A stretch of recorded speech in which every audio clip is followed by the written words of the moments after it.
Meet Brenda. Again, 2 weeks ago she sat down, opened a spreadsheet, wrote down every expense, gave every shilling a job, and felt genuinely in control of her money for the first time in years. She color-coded the categories. She had a column for savings, a column for transport, a column for food, a column for things she labeled miscellaneous because she wasn't ready to admit what they actually were. She lasted 11 days. Day 12, her colleague had a birthday. There was cake. There was a small contribution for a gift. There was a spontaneous late lunch that cost 300 shillings she had not allocated anywhere.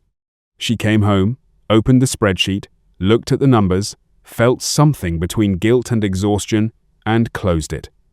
It has been sitting there, unopened, for 9 days. Brenda is not bad at budgeting. Brenda ran into a design flaw that lives inside almost every budget ever made, and nobody warned her it was there. Here is the flaw. Most budgets are built on an assumption that is reasonable in theory and catastrophic in practice, that you will follow the plan perfectly, and that any deviation from the plan is a failure. This sounds fine until the first deviation arrives, which it always does, because life does not check your spreadsheet before making plans. And the moment you frame deviation as failure, something very specific happens in your brain. Psychologists call it the "what the hell" effect. It goes like this. You break a rule once, you label yourself someone who broke the rule, and your brain concludes that since the rule is already broken, there is no longer any reason to follow it. The diet is ruined by one biscuit, so you eat the entire packet. The budget is ruined by one unplanned lunch, so you close the spreadsheet and spend the rest of the month not looking at any of it. The budget didn't fail, the all-or-nothing thinking did. And here is the part that makes this particularly cruel. The stricter and more detailed the budget, the more opportunities it creates for deviation, which means the more opportunities it creates for the what the hell effect to trigger. Brenda's color-coded spreadsheet with 12 categories was not a sign of commitment. It was a trap she built for herself with good intentions, and a highlighter. This is also why most budgeting advice makes the problem worse. Track every shilling. Give every shilling a job. No, spend days. These are not bad ideas in isolation, but they are built on a model of discipline that treats human beings like calculators, consistent, unemotional, unaffected by a colleague's birthday or a bad day on the matatu. Brian from video 2 already taught us what a bad day on the matatu actually does to your decision-making. Brenda's spreadsheet never accounted for Brian's problem. So what actually works? Fix 1. Build in a buffer category and call it by its real name. Not miscellaneous, not other. Call it Life Happens and give it a real number 10 to 15% of your monthly income that exists specifically to absorb the unplanned. Lunch, the birthday contribution, the thing you bought because it was Tuesday and you were tired. When you spend from this category, you have not broken the budget.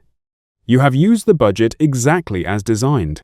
The deviation is no longer a failure.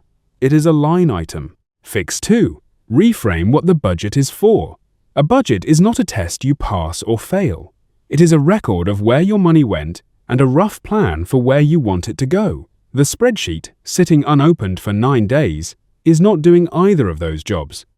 An imperfect budget you actually look at is worth more than a perfect budget that lives in a folder you avoid opening because it makes you feel bad about yourself. Fix 3. Remove willpower from the equation entirely wherever you can. Willpower is a resource, it depletes. By the time Brenda gets home from a long day, a packed matatu, and a birthday contribution she didn't plan for, her willpower budget is already empty. Asking an empty willpower tank to maintain a 12-category spreadsheet is not a disciplined strategy. It is a setup for the what the hell effect. Environment design beats willpower every single time. Automate the savings before the salary touches anything else. We covered this in the M-Pesa video. Use a separate account for discretionary spending with a fixed amount loaded at the start of the month. When it runs out, it runs out. No spreadsheet required. Brenda eventually reopened the spreadsheet. Not the original one. That one still has 11 days of perfect color-coded data, followed by 9 days of nothing, and she was not emotionally ready for it.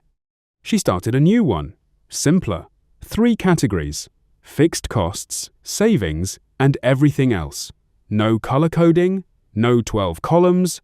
One rule: check it once a week, not every day, so small deviations don't feel like daily evidence of personal failure. She's on day 19 now. The budget didn't change. The relationship with the budget changed. And it turns out that was the part that mattered. We have now covered why your salary is shrinking, why your brain spends money when you're stressed, why your M-Pesa balance doesn't grow, why your Matatu fare will never come back down.